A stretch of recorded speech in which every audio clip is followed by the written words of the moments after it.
नमस्ते साथीहरू, हजुरलाई स्वागत छ नेपाल जब भ्याकेन्सी युट्युब च्यानलमा।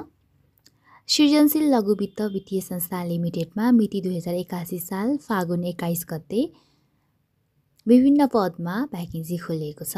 नेपाल राष्ट्र ब्याङ्कबाट घ वर्गको इजाजत प्राप्त राष्ट्रिय स्तरको कार्यक्षेत्र भएको यस सृजनशील लघु वित्त वित्तीय संस्थान लिमिटेडलाई विभिन्न शाखा कार्यालयको लागि देहा एवं बमोजिमको पदहरूमा कर्मचारी पद पूर्ति गर्नुपर्ने भएकाले तपसिम बमोजिम योग्यता पुगेका इच्छुक नेपाली नागरिकबाट सूचना प्रकाशित भएको मितिले 15 दिनभित्र संस्थाले तोकेको ढाँचामा दरखास्त फारम भरी पेश गर्न सम्बन्धित सबैको जानकारीका लागि यो सूचना प्रकाशन गरिएको छ। रित नपुगी वा म्याद नागी आएको दरखास्त मान्य हुने छैन भनेर प्रकाशित गरिएको छ है त। हजुरहरूले चाहिँ 15 दिनभित्र चाहिँ आवेदन दिइसक्नुपर्ने हुनेछ। विज्ञापन नम्बर 1 मा रहेको छ कनिष्ठ फिल्ड सहायक पदको लागि खुल्ला श्रेणी रहेको छ, केही सङ्ख्या मागिएको छ।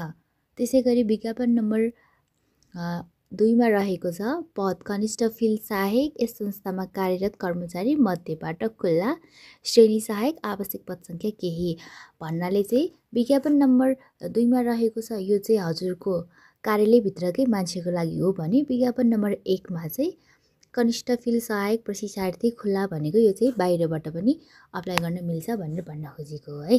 उमेरको हद भनेको छ फारम भर्ने अन्तिम मितिमा 18 वर्ष पुरा भई 35 वर्ष ननागेको हुनुपर्नेछ। महिलाको हकमा 40 वर्ष ननागेको हुनुपर्नेछ।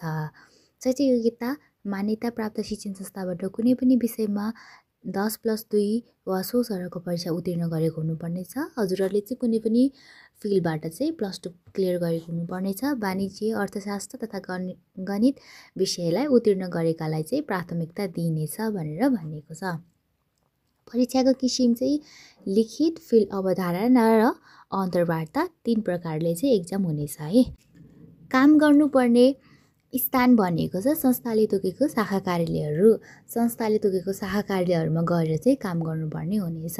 सेवा शर्तहरू 6 महिनाको तालिम अवधि र 6 महिना परीक्षणकाल पश्चात स्थायी हुनेछ। हजुरहरूले चाहिँ 6 महिना चाहिँ तालिम अवधि जस्तो भनेर हजुरहरूलाई राखिनेछ। त्यसपछि चाहिँ 6 महिनापछि चाहिँ हजुरहरूलाई स्थायी भनेर चाहिँ राखिनेछ है। तलब सुविधा संस्थाको नियमअनुसार हुनेछ। प्रशिक्षणकाल अवधिमा संस्थाले तोकेको तालिम भत्ता बाहेक अन्य कुनै सुविधा पाइने छैन। दरखास्त फर्म यस वित्तीय संस्थाको वेबसाइट www.srijanshil.com.np मार्फत आवेदन फारम डाउनलोड गर्न सकिनेछ। आवेदन दिने अन्तिम मिति 2081 साल 12 महिना 7 गतेसम्म। हजुरहरूले चाहिँ आवेदन दिनलाई चाहिँ हजुरहरूले वेबसाइट www.srijanshil.com.np मा गएर त्यहाँ एउटा फर्म छ, त्यो फर्म चाहिँ डाउनलोड गर्नुपर्ने हुनेछ है। त्यो फर्म डाउनलोड गरेर चाहिँ फर्म फिलअप गर्नुपर्ने हुनेछ र हजुरहरूले चाहिँ आवेदन दिने अन्तिम मिति भनेको चाहिँ चैतको 7 गतेभित्रसम्म चाहिँ आवेदन दिनुपर्नेछ। परीक्षा हुने मिति चाहिँ सम्पर्क मितिका दिन जानकारी गराइन्छ भनेको छ। सम्पर्क मिति भनेको चाहिँ चैतको 15 गते चाहिँ हजुरहरूलाई चाहिँ जानकारी हुनेछ है। दरखास्त का साथ पेश गर्नुपर्ने कागजातहरू भनिएको छ। इच्छुक उम्मेदवारहरूले आवेदनका साथ नेपाली नागरिकताको प्रतिलिपि, पासपोर्ट साइजको फोटो, शैक्षिक प्रमाणपत्र, कार्य अनुभव सहितको व्यक्तिगत विवरण, विज्ञापन नम्बर प्रष्ट खोलाइ, यस संस्थाको केन्द्रीय कार्यालय वा इमेल ठेगाना vacancy@srijanshil.com.np वा info@srijanshil.com.np मा समेत पठाउन सकिनेछ। साथै 2 पाङ्ग्रे सवारी साधन तथा चालक अनुमति पत्र प्राप्त गरेकालाई प्राथमिकता दिइनेछ भनेर भनिएको छ है।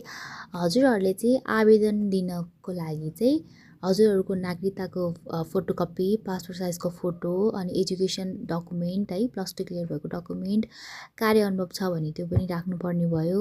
व्यक्तिगत विवरण भनेको CV भयो। विज्ञापन नम्बर कुन चाहिँ विज्ञापनको लागि दिँदै हुनुहुन्छ त्यो विज्ञापन नम्बर खुलाइ, संस्थाको केन्द्रीय कार्यालयमा गएर पनि हजुरहरूले चाहिँ सम्पूर्ण डकुमेन्टहरू बुझाउन सक्नुहुनेछ।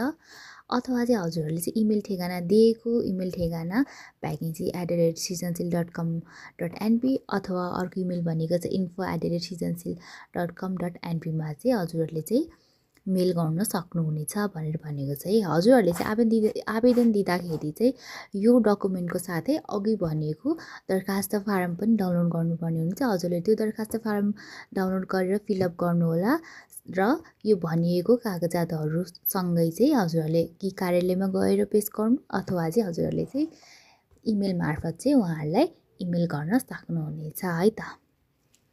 हजुरहरूले यसरी सृजनशील लघु वित्त वित्तीय संस्था लिमिटेडको चाहिँ भ्याकेन्सी अप्लाई गर्न सक्नुहुनेछ। हजुरहरूलाई केही प्रब्लम भयो भने हजुरहरूले मलाई कमेन्ट गर्न सक्नुहुनेछ।